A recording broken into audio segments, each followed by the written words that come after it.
आज बीआरएफ से संबंधित ये मेरा चौथा लेक्चर है। यह लेक्चर अनुबंध करने की योग्य पक्षकार या पार्टीज कॉम्पिटेंट टू कॉन्ट्रैक्ट के बारे में है। जैसा मैंने आपको बताया था कि अनुबंध प्रस्ताव और स्वीकृति के बाद होता है। अब प्रश्न ये उठता है कि ये अनुबंध कौन कर सकता है, कौन योग्य है करने के। इसके लिए भारतीय अनुबंध अधिनियम की धारा 11 में इसके बारे में वर्णन किया गया है और उसमें ये कहा गया कि प्रत्येक व्यक्ति अनुबंध करने की योग्य है जो कि उस राज्य नियम के अनुसार जिसके अधीन वह आता है वयस्क है, स्वस्थ मस्तिष्क का है और किसी राज्य नियम के अनुसार जिसके अधीन वह आता है अयोग्य घोषित नहीं किया गया है। यही परिभाषा धारा 11 में दी गई है।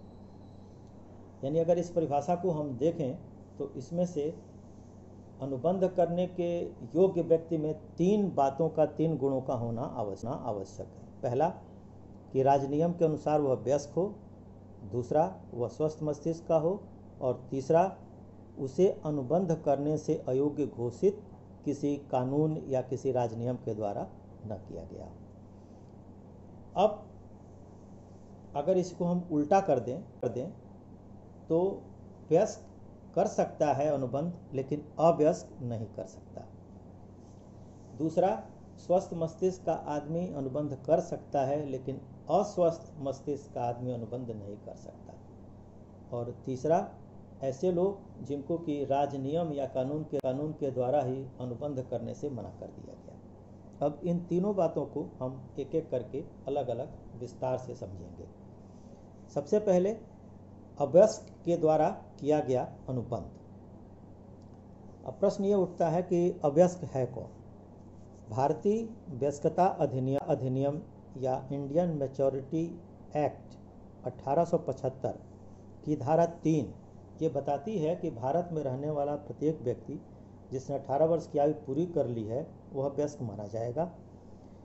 लेकिन विशेष परिस्थितियों में, यानी अगर कोर्ट ऑफ वार्ड्स ने किसी ऐसे अवयस्क के लिए कोई निरीक्षण या निरीक्षक नियुक्त किया हो तो ऐसी अवस्था में वह व्यक्ति 21 वर्ष की आयु पूरी करने के बाद ही वयस्क माना जाता है।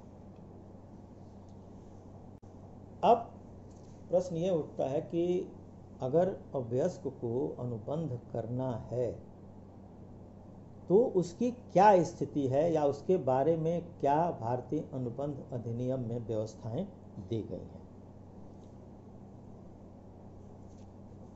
अवयस्क के संबंध में वैधानिक स्थिति, इसमें कुछ ऐसी व्यवस्था की गई है कि एक अवयस्क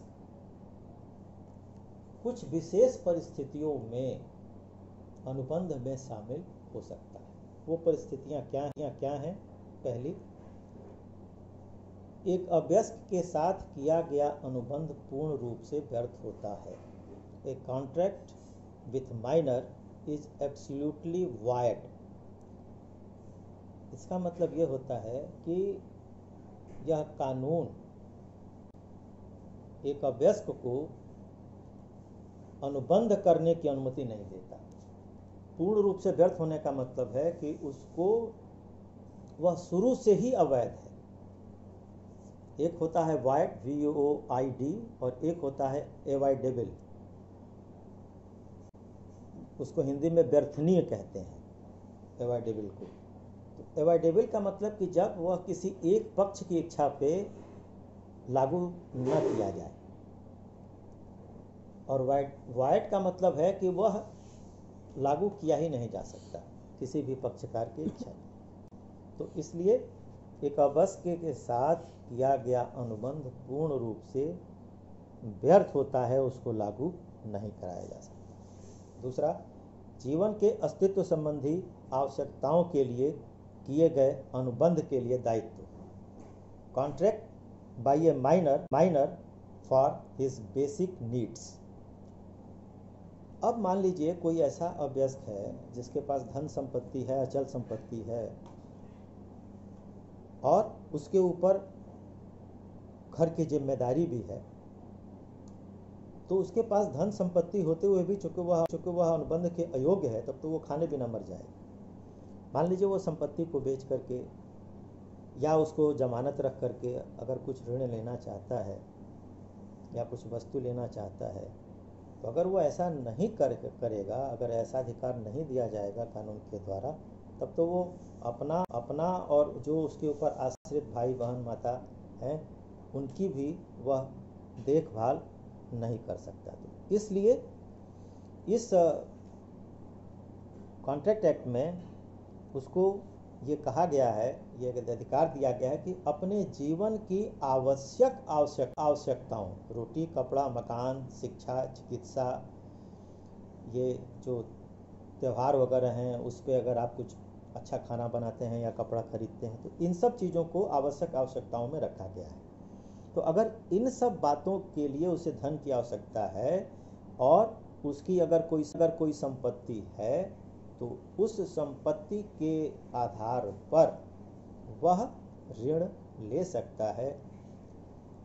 लेकिन अगर उसकी जो देयताएं हैं इस संपत्ति के मूल्य से ज़्यादा होंगी, तो उस दशा में या किसी भी दशा में व्यक्तिगत रूप से एक अवयस्क उत्तरदायी नहीं होता, केवल उसकी संपत्तियां ही उसके लिए उत्तरदायी हो सकती हैं और उसको अटैच किया जा सकता है। तीसरा, एक अवयस्क द्वारा अपने लाभ के लिए अनुबंध करना, minors contract for his benefit.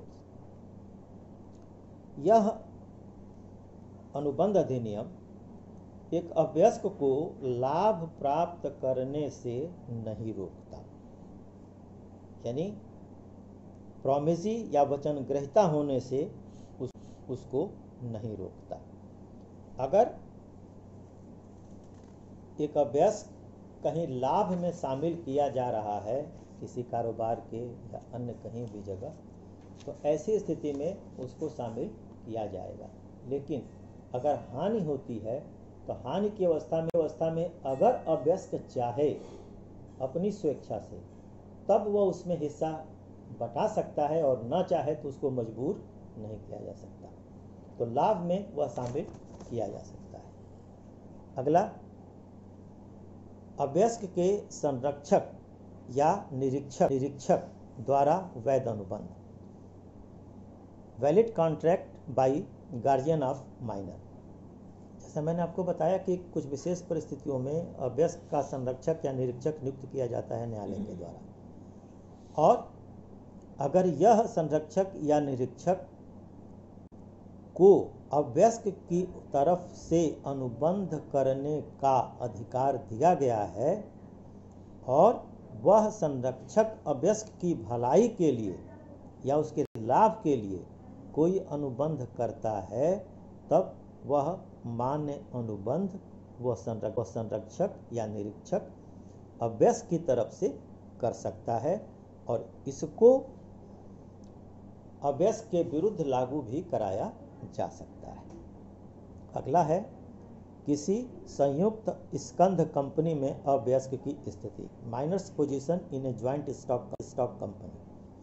आप जानते हैं कि कंपनियां अंश निर्गमित करती हैं, तो ऐसी दशा में अगर कंपनी अपने प्रॉस्पेक्टस में एक अवयस्क को उसका अंशधारी बनने से नहीं रोकती, उसको अलाउ करती है, तो ऐसी दशा में एक अवयस्क कंपनी का अंशधारी बन सकता है। लेकिन अगर मान लीजिए इस अवयस्क अंशधारी ने शेयर अलॉटमेंट के बाद कुछ अपने एरियर नहीं भुगतान किए जो उस अंश के संबंध में भविष्य में किए जाते हैं, तो ऐसी दशा में उसके मजबूर नहीं उसको किया जा सकता शेष धनराशि के लिए अंश के, और उसके अंशों को फॉरफिट या अपहरण नहीं किया जा सकता।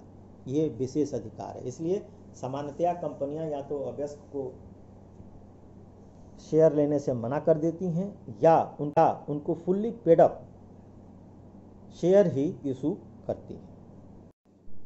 अगला है एजेंट के रूप में अभ्यस्क, माइनर एज एन एजेंट। एक अभ्यस्क एजेंट बन सकता है, परंतु जैसा कि हम जानते हैं कि एजेंट के द्वारा जो कार्य किया जाता है उसके लिए वह एजेंट और उसका मालिक दोनों ही जिम्मेदार होते हैं, परंतु यहाँ पर अभ्यस्क अपने द्वारा किए गए कार्यों के प्रति जिम्मेदार नहीं होता, केवल उसका जो मालिक है वह जिम्मेदार होगा।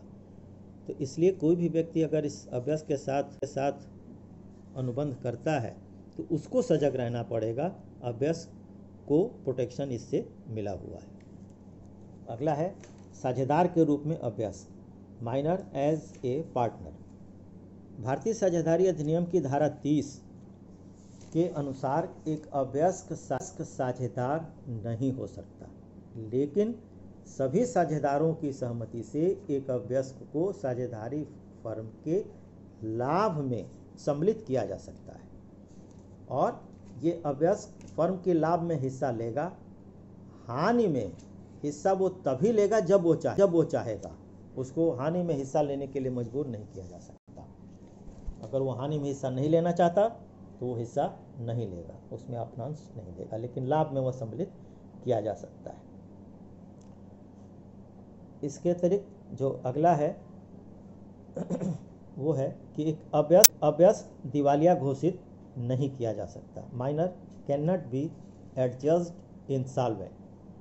चूँकि एक व्यक्ति यानी जो यह अभ्यस्क है, अभ्यस्क अनुबंध करने के योग्य ही नहीं है, तो जब अनुबंध इसने किया ही नहीं तो इसके ऊपर देयता नहीं बनेगी, और जब देयता नहीं बनेगी तो वो दिवालिया घोषित नहीं किया जा सकता।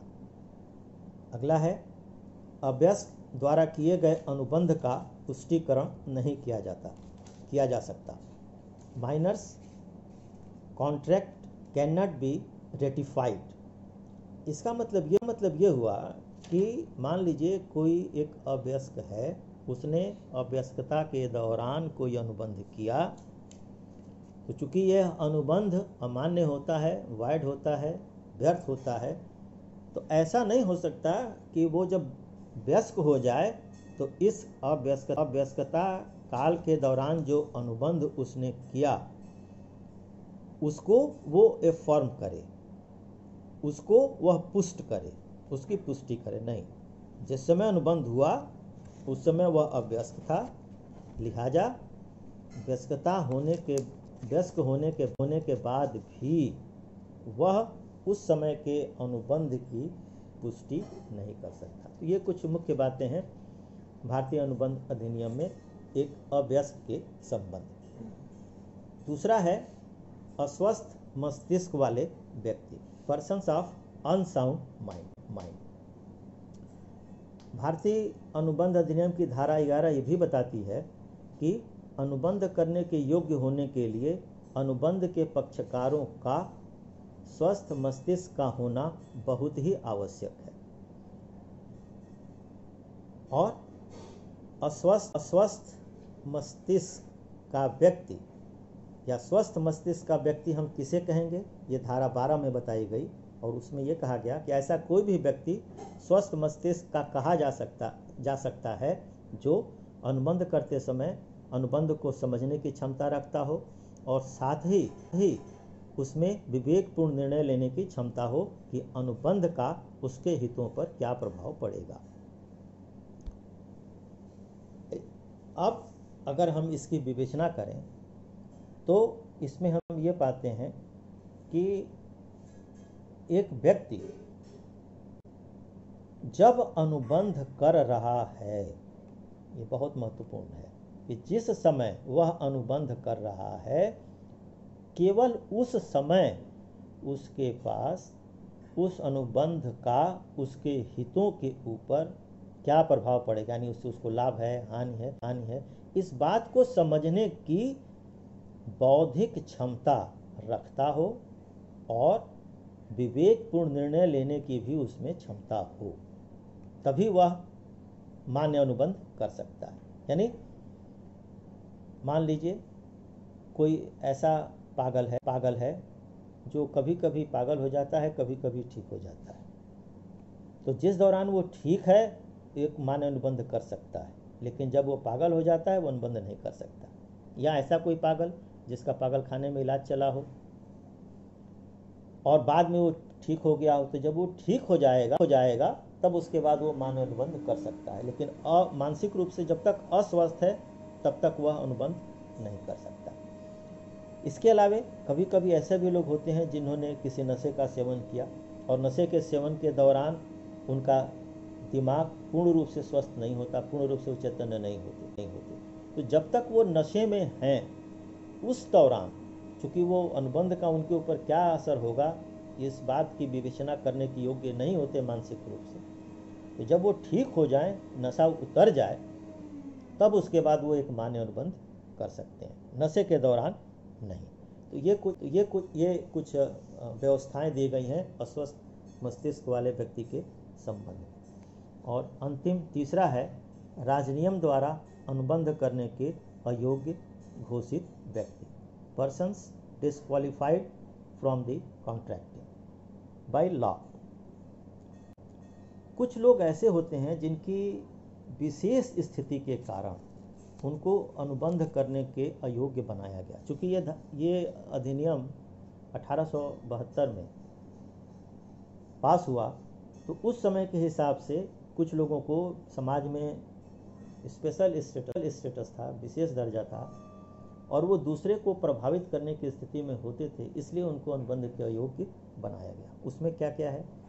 पहला है अपनी राजनीतिक स्थिति के कारण अयोग्य व्यक्ति, disqualified persons due to their political status. इसमें क है विदेशी शत्रु।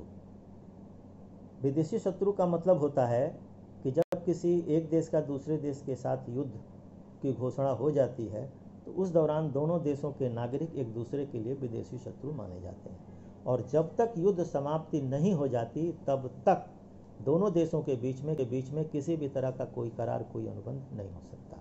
तो इसलिए जब तक युद्ध चल रहा है उसकी समाप्ति न हो जाए तब तक अनुबंध नहीं होगा, और अगर पहले से कोई अनुबंध है तो उसको इस दौरान स्थगित रखा जाता है। और दूसरा इसी में ख विदेशी सम्राट, राजदूत तथा प्रतिनिधि, foreign sovereign, ambassadors and representative. आप जानते हैं कि हर देश में दूसरे देशों के राजदूत रहते हैं प्रतिनिधि के रूप में अपने देश के। चूँकि इन लोगों के ऊपर जो एम्बेसडर होते हैं उनके ऊपर उनके देश का कानून लागू होता है, न कि जिस देश में उनकी पोस्टिंग है। इसलिए चूँकि ये राजदूत जहाँ इनकी पोस्टिंग है उस देश के कानून के द्वारा गवर्न नहीं होते, लिहाजा अगर उन्होंने कोई अनुबंध किया और उसको पूरा नहीं किया तो ऐसी दशा में उन पर मुकदमा उस देश में नहीं चलाया जा सकता, इसलिए इनको भी अयोग्य माना गया है। ये राजनीतिक स्थिति के कारण अयोग्य घोषित व्यक्ति है। दूसरा आता है कैदी या अपराधी, कन्विक्ट्स। कोई व्यक्ति जब किसी अपराध के अंतर्गत सजा याफ्ता है, कैदी है, तो जब तक वह अपराध की सजा भुगत रहा है तब तक वह अनुबंध के अयोग्य माना जाता है। सजा काट लेने के बाद वह व्यक्ति जब जेल से छूट के बाहर आएगा तो ऐसी दशा में वह मान्य अनुबंध कर सकता है, लेकिन जब तक वो सजा काट रहा है तब तक वो अनुबंध करने के अयोग्य माना जाता है। तीसरा है कुछ व्यक्ति अपने ऊंचे पेशे के कारण अनुबंध करने के योग्य नहीं होते। इसका मतलब ये हुआ कि कुछ लोग ऐसे हैं जो उनका पेशा ऊंचा माना जाता है, जैसे बैरिस्टर, चिकित्सक।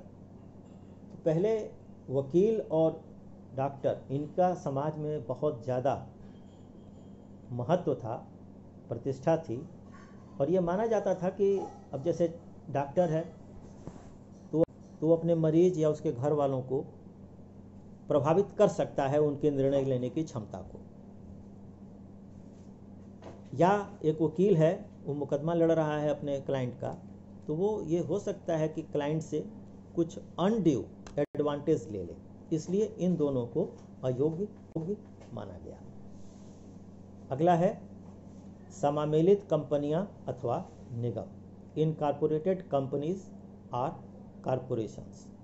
हम जानते हैं कि कंपनी एक कृत्रिम व्यक्ति होती है, उसका कोई फिजिकल एग्जिस्टेंस नहीं होता। तो जब फिजिकल एग्जिस्टेंस नहीं, जिसको हम देख नहीं सकते, छू नहीं सकते, उससे हम बात नहीं कर सकते, तो वो अनुबंध नहीं कर सकता। और आप जानते हैं कि जब कोई भी कंपनी गठित होती है तो उसको चलाने के लिए कुछ लोगों को अधिकृत किया जाता है, तो वही लोग कंपनी की तरफ से अनुबंध करते हैं। अगला है विवाहित स्त्रियां, मैरिड वुमेन। उस जमाने में जब यह अनुबंध बना, उस समय विवाहित स्त्रियों को भी अनुबंध करने के अयोग्य माना गया, क्योंकि उस समय